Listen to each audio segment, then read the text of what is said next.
Well, I've got kind of an odd one here, and I didn't see other YouTube videos about this, so I figured I would make one.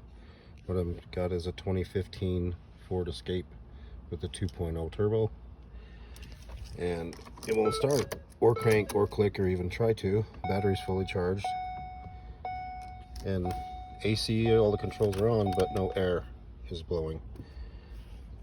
And I've also got the scanner here. Ignition key status is on crank all the time, and I'm getting that. Starting system fault comes up once in a while. So I haven't figured it out yet, but I will make the rest of the video when I do. Okay, so I just walked over to my truck over there to get this light. Came back, AC's blowing. Ignition key status has gone to ignition, where it should be. And I'm betting it's gonna start now. Yep. So still haven't figured out why yet, but I will let you know.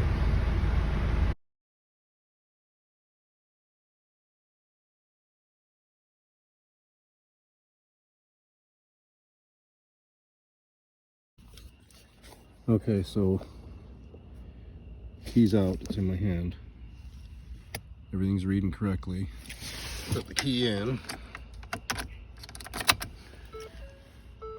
It goes to key in.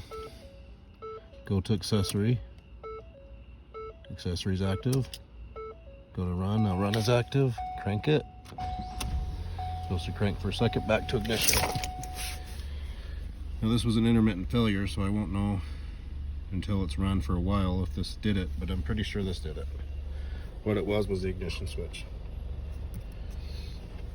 It actually looks like this. Here's the old one. And actually O'Reilly had it in stock. It's a US 431. This was probably the hardest part about the whole thing. They don't make this easy to get off the bottom of the column. There's a Torx 20 in that one, and the back one. So Torx 20 in that one. Back one here has a 7mm headed screw. But to be able to get to that back one, I'm going to remove this 7mm headed screw and these two to be able to get this up in here far enough back to get to that back one. Yeah, it appears to be it. Seems to be working. It did have a few codes, like losing communication with body controller, but I cleared them without making a note of what the numbers were, so maybe next time. One more quick thing I just realized as I was going back together here. If your car has the tilt and telescopic, if you telescope it all the way out, you can get to that one without taking all this out, so that was unnecessary. It's a little tip that might save you some time.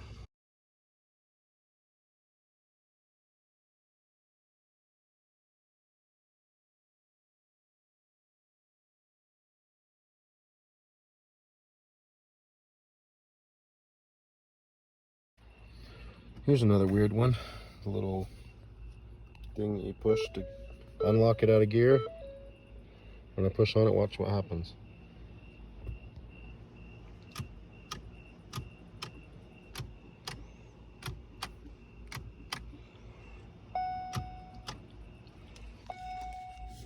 A Good Samaritan had this apart today, trying to get it to come out of park.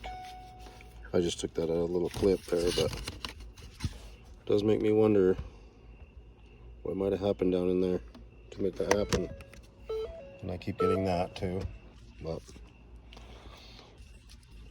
I don't know.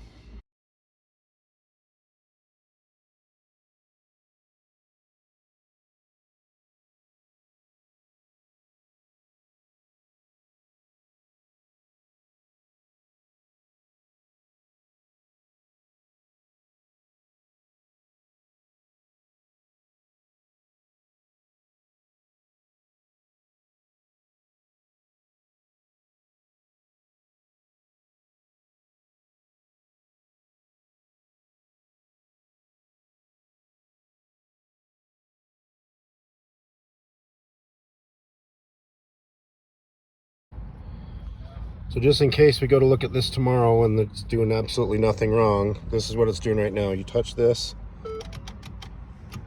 all the lights flash. Touch the brake pedal, all the lights flash, it won't start. I just picked this up from Larry Miller Ford on 1300 South, where it sat for a week and a half with them saying that they couldn't duplicate the issue. AC doesn't blow, door locks, power windows don't work. Well, the door locks do, it looks like. Starting system fault keeps coming up. And then all of a sudden, AC will start blowing, everything starts working fine, and it'll fire right up and go down the road just fine. And then you shut it off hot, like we just went into Crown Burger to eat dinner, came out here, and this. When you shut it off hot, it won't start again.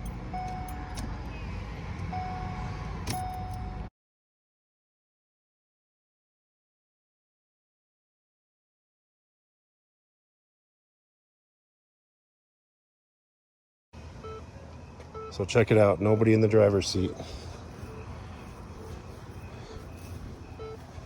Keys in the on position.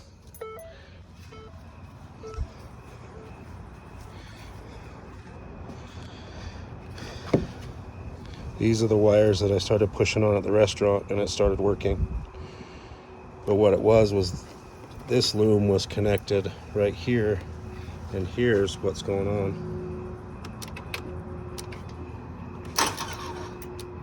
It just made it crank and it's making the lights flash.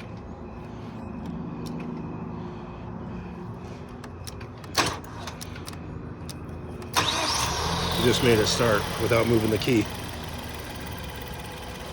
It's in here, whatever the problem is, it's right behind this piece of plastic. The main power cable comes off the battery and then goes into that, some kind of junction block right there. So if you look at these, they're actually a two-piece. This top metal piece, and then this piece is are separate. The only thing that holds them together is the thin piece of metal running in between for the fuse and that plastic.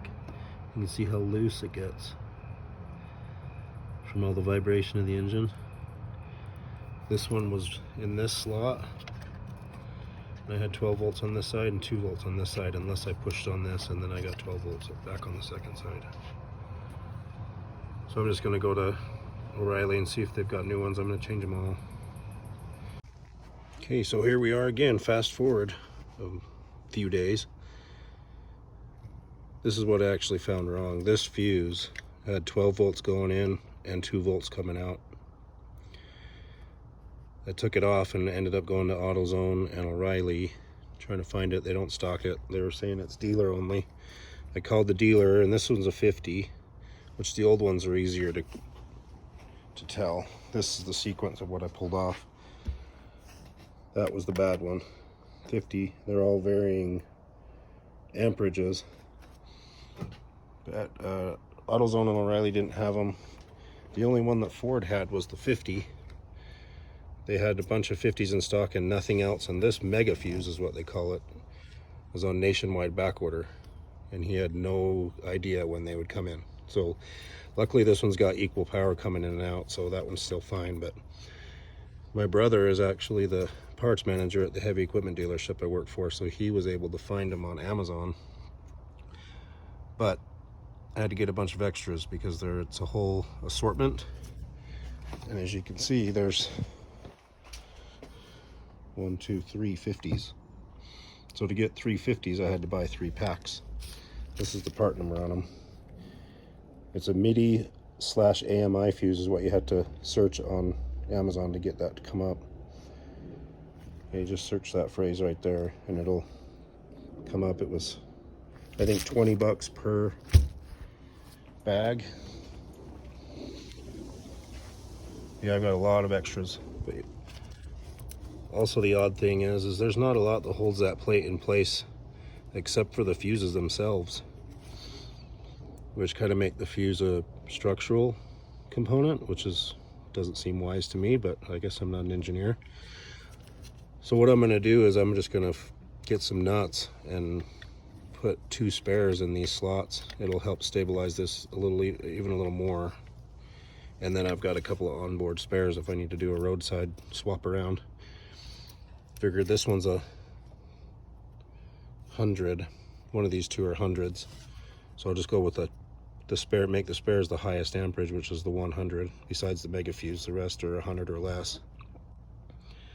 I just did start the car and it runs. Didn't want to run it very long because the mass airflow sensor's off with the airbox out, but it does start.